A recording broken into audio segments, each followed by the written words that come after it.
Welcome, children. Today we will read a new lesson from your English literature. The name of the lesson is My Life. It is written by APJ Abdul Kalam.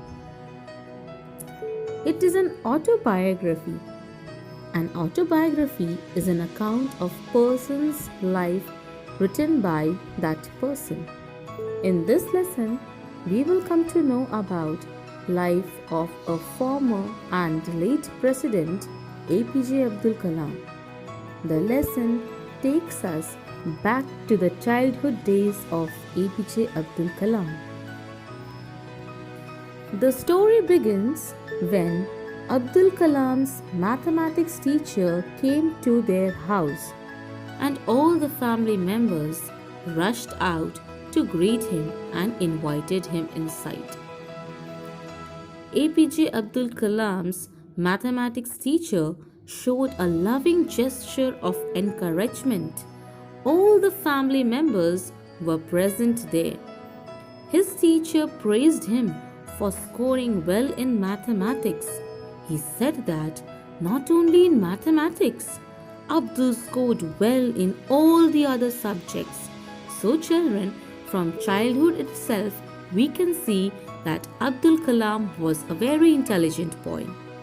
His teacher was very proud of him. Abdul Kalam was very happy, but his happiness was doubled to see that his teacher has come all the way to his house to wish him and share his pride and happiness.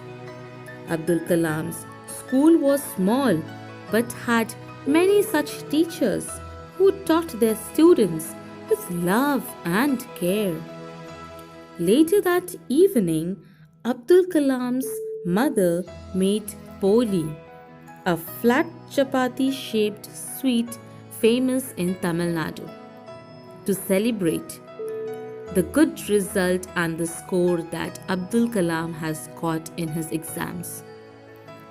The entire family had poli and the children of the house had extra till their tummy was full. Now we will come to know about his daily routine. Abdul Kalam's childhood days started very early before sunrise, with his mother gently shaking him up. She lovingly called him Kanna, just like your mother may call you with a lovely name or a nickname she might have given you out of love. He had to go to two places before school.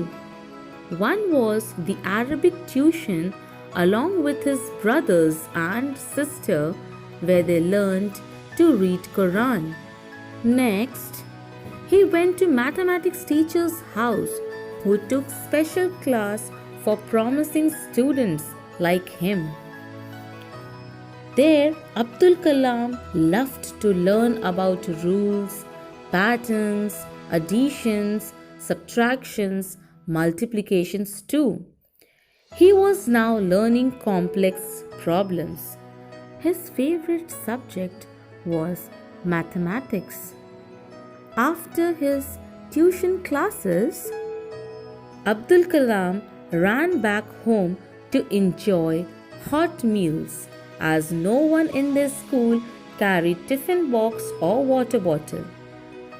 So he ate the mid-morning meal hungrily. Generally, in his mid-morning meal, he used to have rice, vegetables, chutney and dal. But some special days, his mother cooked hot dosas, which he remembered throughout his life. The dosa had thick, crispy texture. Children, you also remember some delicious dishes which your mother cooks for you. You keep on remembering and recalling that day my mother cooked such a delicious dish. In the same way, Abdul Kalam also remembered the delicious dosa which was made by his mother. Abdul Kalam used to go to Rameshwaram Elementary School. It was the only school in town. He used to walk to school chatting and playing. Everyone carried books in their hand and no one carried school bags. His best friend was Ramanatha Shastri, with whom he sat every day. In between classes, both the best friends used to go out, collect leaves, and used to make boats. They used to prepare these boats just to make them sail on a rainy day. Just imagine their joy when it actually rained that day. Their fleet of boats sail on puddles on a rainy day. And if Abdul Kalam saw an ant or any other insect, he made sure it got a ride on his boat to safety. He was not sure of the ant being grateful, but was excited to see them dependent on easily damageable boats. In their school, there was a teacher named Shiva Subramaniam Iyer, who taught them in the 5th standard. He was a great teacher. One day, he was teaching them how birds fly. One day, he was teaching them how birds fly. He drew a beautiful diagram showing the wing, tail, and the body structure of the bird. He taught them how birds create the lift and fly and how they change direction while flying. After explaining the lesson, Mr. Iyer asked Abdul Kalam whether he understood the lesson or not, to which Abdul Kalam replied that he was not able to follow. Then the teacher asked the other students of the class. Even they had the same response, to which the teacher was not angry. The very next day, the teacher gave them a surprise, and the surprise was a visit to seashore. So the next evening, the whole class went to the seashore of Rameshwaram. The students enjoyed the roaring waves. The birds were flying in the sky. Mr. Iyer pointed at the birds, flying in formation of 10 or 20 in numbers. The students watched how the bird flapped their wings. Mr. Iyer asked Abdul Kalam and other students to watch how the birds were in flight, how they flapped their wings. Mr. Iyer then asked his students to look at the tail and how they used the combination of flapping their wings and twisting tails. In 15 minutes, the students understood how birds fly and that each bird is powered by its own life force and the motivation of what it wants, just like you can be motivated and do what you are good at doing. The teacher gave them theoretical as well as practical lesson. This was real teaching. This particular instance led a deeper impact on Abdul Kalam, which made him decide his career path. One evening after class, Abdul Kalam went to his teacher and asked him how can he progress further in learning all about flight. Mr. Iyer patiently explained him that he should complete his 8th standard in Rameshwaram, then go to higher school. After that, he should go to engineering college where he would be able to learn about flight, just like any other teacher who is always ready to help her student or his student.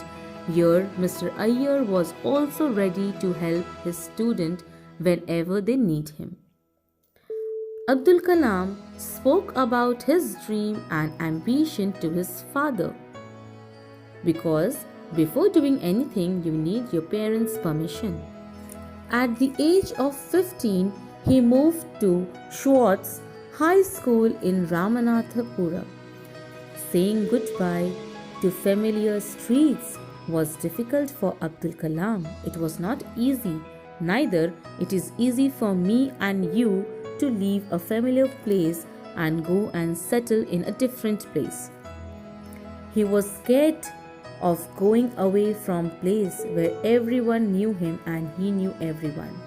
The most painful part for him was to part away from his loving mother. Isn't it, children? We also feel very sad when we are leaving our mothers in order to go to a different place to study or for some other purpose. As he never went so far away from his family.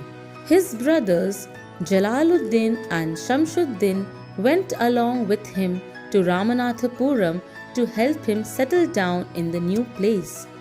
Abdul Kalam waved goodbye to everyone. His eyes were filled with tears, but he held back not to cry in front of his mother. Abdul Kalam's first glimpse of the school went on a tablet made of wood that was hanging at the entrance. It read, "Let not thy winged days be spent in vain. When once gone, no gold can buy it back." Which meant the best days of life is now when we are learning, and we have to make the most of the time. Once gone, time would run like sand between our fingers and we would never get it back again. So children, we also need to take this lesson seriously because the time we have in our hand is very precious. Once it is gone, it is never going to return. These words gave strength to Abdul Kalam to overcome homesickness and move ahead with his goal in life. Abdul Kalam, children, was a living example for us. He has shown courage, passion, and determination to achieve his desired goal. In the same way, you should also be determined to achieve whatever you want to and become what you wish to. Last but not the least, I would like to quote words of our dear President APJ Abdul Kalam. Dream is not which you see while sleeping. It is something that does not let you sleep. Hope children, you enjoyed the story and learned meaningful lessons from it. Till then,